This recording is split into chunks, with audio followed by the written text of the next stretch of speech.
Good day everyone and welcome to this webinar about next generation DAM integrations. How to manage integrations in a SaaS environment.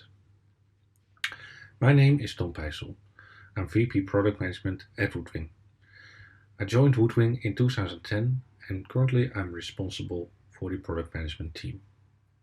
I love to solve real customer problems together with our cross-functional teams and to manage the future roadmap.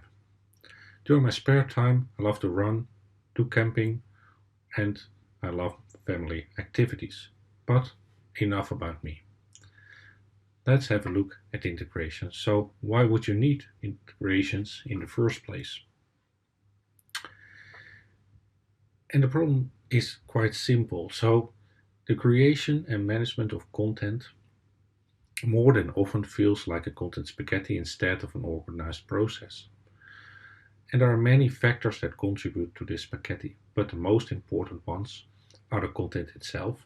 So our users create exceptionally beautiful and meaningful content.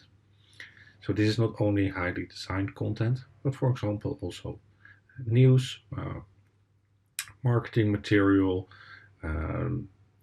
financial content, etc. A second aspect is the number of distribution channels. So no longer you only have to publish your content to print. You have to publish your content to apps, social media, email, websites, etc. Next is the scale and velocity of the content. Think, for example, of producing a newspaper or managing a content repository with millions of product images. But lastly, and maybe the most important one, are people. So high quality content is never created in a vacuum. This requires a team of people to create. In order to solve that problem, it's good to work towards a content orchestration strategy. So with content orchestration, people and tools work seamlessly together to plan, create, manage, and distribute content. And this is what we see in the market. So we see three different types of customers and organizations and how they approach technology and integrations. First of all, we see a class of customers who are unstructured. So basically they're using unconnected tools, so as a DAM and Google Docs. We see silos between departments and teams, often ad hoc workflows, and it is reactive and not scalable. Then we see a class of customers that already invested in standardization. So they use the same tools across their organization and some basic workflows are in place. But still these tools are not integrated, so content is locked away into silos. So you run those risks of outdated files, duplicate content, etc. And then lastly, we see a class of customers that really invest in content orchestration. As I said before, this is a state in which the tools are seamlessly integrated and work with one another, combined with strong workflow, training, and organization. Content is easily accessible to people inside and outside the organization, and also from the tools that they use on a daily basis. Strong metadata and permissions ensure that only the right people can access the right file. So for this, it's important that two systems are interconnected. If we look at the history of integrations, it's good to compare on-premise and cloud integrations because they are slightly different. So in an on-premise environment, you have full control about your upgrade process. So you are in control when you upgrade your third-party components. In cloud, you have less control. So you cannot dictate when a service is upgraded. We see services which are upgraded multiple times a day. For an on-prem situation, your infrastructure is unmanaged. In cloud, it's often fully managed. And the availability depends locally depends on your local infrastructure, so how you set it up. In cloud, this is typically a redundant infrastructure. Then the security aspect of integration. So on a local or on-premise environment, you are dependent on your local SD staff. Whereas in the cloud, this is a shared responsible, often multiple interconnected vendors. From a technical point of view, in cloud, we see that it's good to work with webhooks and APIs, and I will explain that a bit later. These tools are also available on-prem, but more than often we see direct integrations. So for example, a direct integration with a database or a hot folder integration. And these type of integrations are not very sustainable.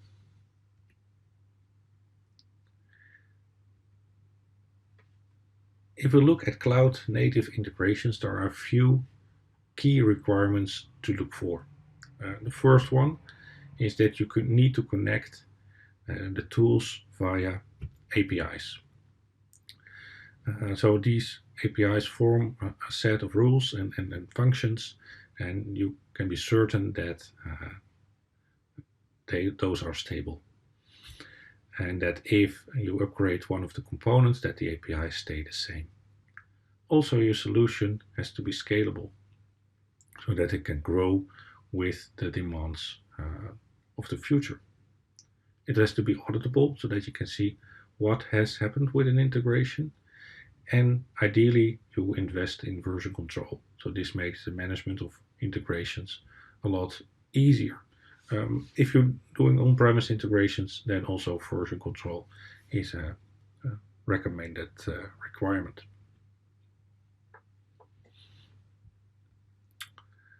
Then there are basically two ways or two distinct technologies that you can use to build up your integration stack.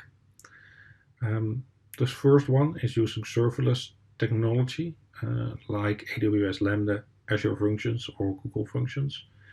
The big advantage is that these technologies scale and that you do not have to manage the infrastructure. But they come with a price, so you need a lot of technical knowledge to create this class of integrations. So this is where iPass stepped in. So this is integration platform as a service.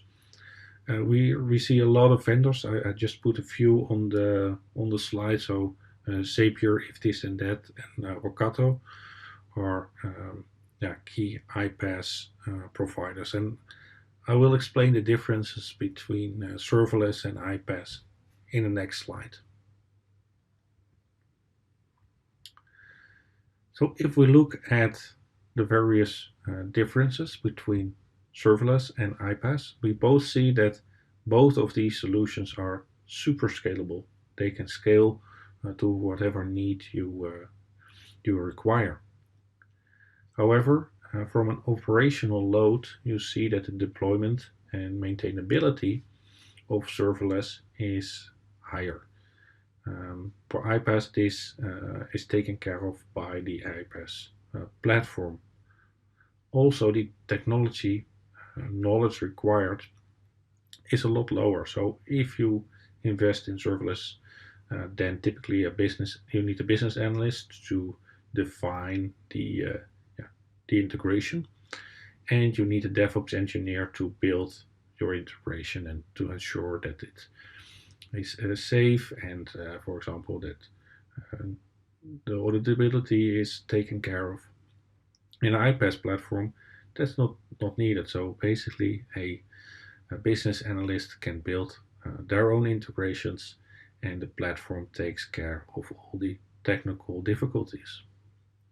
Both solutions are secure, but in a serverless integration, you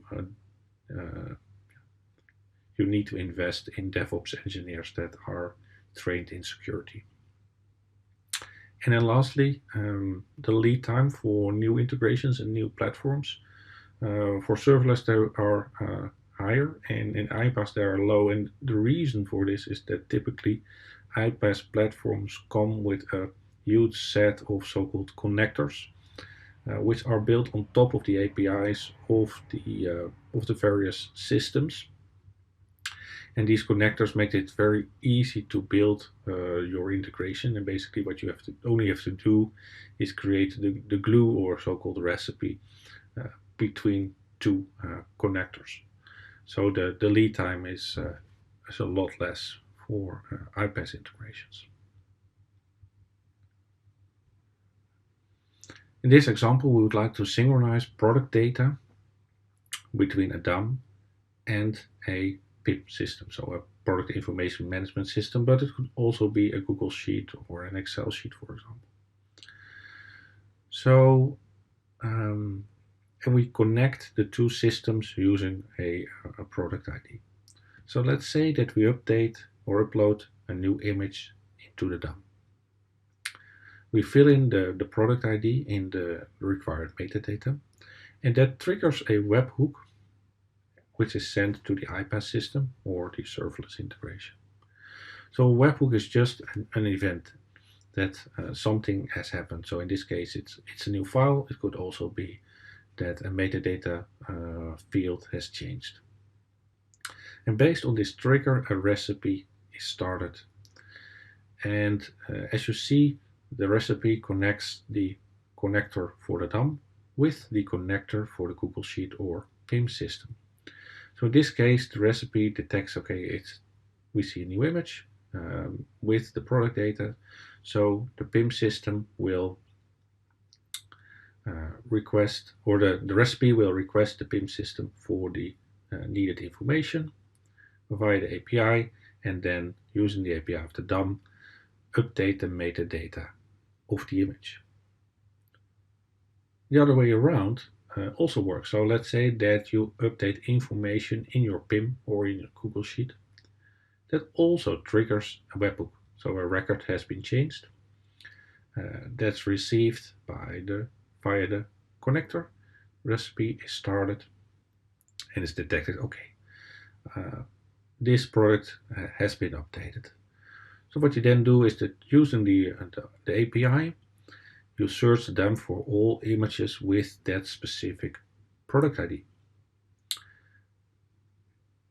And for those images, you update the metadata. So you see that with a few simple steps, you can create a complex integration that keeps your PIM system and your DAM system 100% in sync. And using the webhooks and the APIs, you can freely upgrade the DAM or the PIM independently.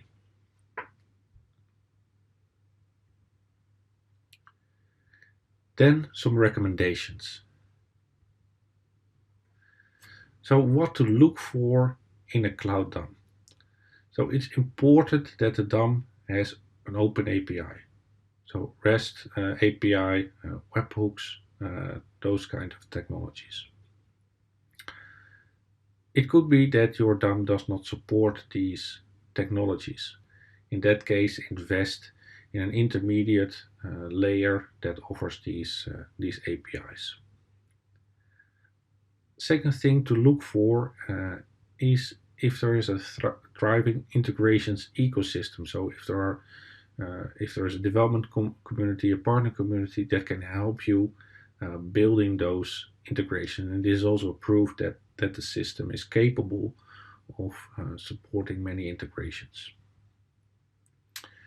Then and this is primarily in your iPass solution. So if you opt for an iPass solution, is the availability of connectors. So the more connectors, the better it is, because this saves you time in the future connecting systems that you currently do not have in your ecosystem.